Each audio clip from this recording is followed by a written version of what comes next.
How do absolute URL help search engines crawl and index? Imagine trying to find a book in a huge library without knowing exactly where it is. Search engines face a similar challenge when exploring websites. They need clear directions to discover and understand each page. That's where absolute URL come into play.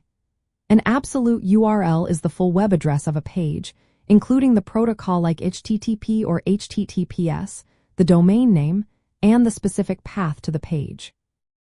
For example, example.com/about/team/ is an absolute URL.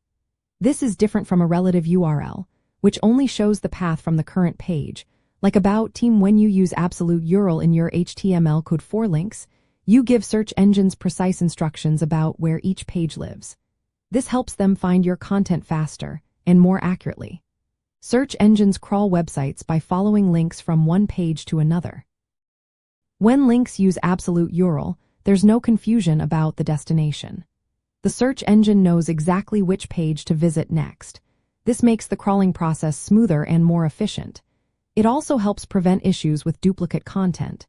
If your site can be accessed through different domain variations, like www, example.com and example.com, absolute URL tells search engines which version to prioritize.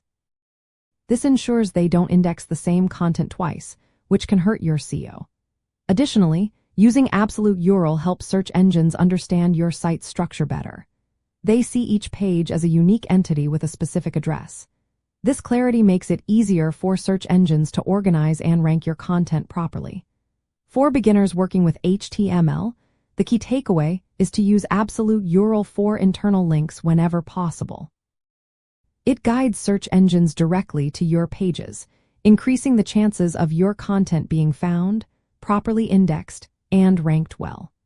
While relative URL are useful during site development or for certain functions, absolute URL provide the most reliable way to help search engines navigate your website efficiently.